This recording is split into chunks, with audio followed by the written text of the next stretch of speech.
Čau, kakao draugi! Ātrais video par to, kā pagatavot kakao savai ikdienas lietošanai, ja tu esi uzsācis savu ceļojumu ar kakao.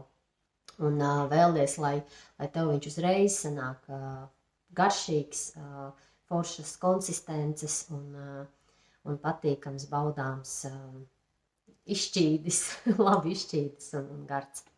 Tātad tev būs nepieciešams blenders. Tu esi saņēmis savu kakao klucīšos visdrīzāk. Tātad tu sagriez kakao ar aptuveni šādu nazi, vari ar citu, vienalga. Kā tev ir ērtāk, man ir ērti ar šādu.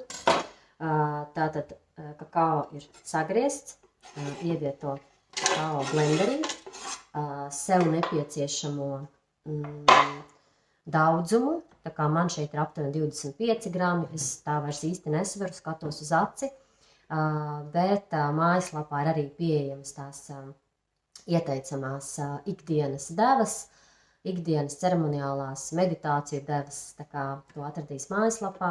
Tātad kakao es iebēris, es pievienoju dateli vienu, viņa dod gan konsistenci, gan nedaudz saldumiņu. Gan, protams, arī visas dabīgās, veselīgās vielas, ko datele mums dāvā.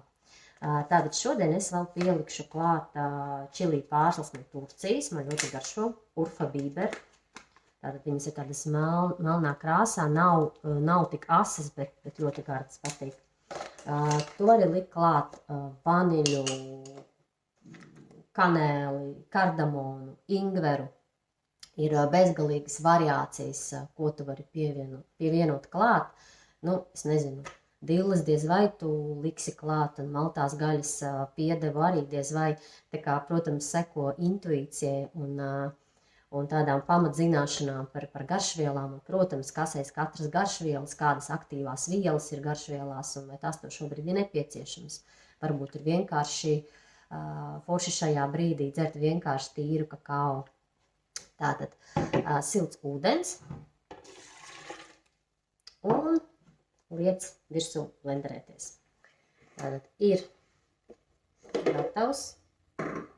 Visam nedaudz kādas 30 sekundes var pablenderēt vai pat mazāk. Un lai iekšā un ir brīnišķīgi foršas konsistences kakao un nekļūdīgi, ja tu tikai sāc savu ceļu ar kakao un vēlies to padziļināt savas attiecības un ieviest to ikdienā. Lai labi garšo!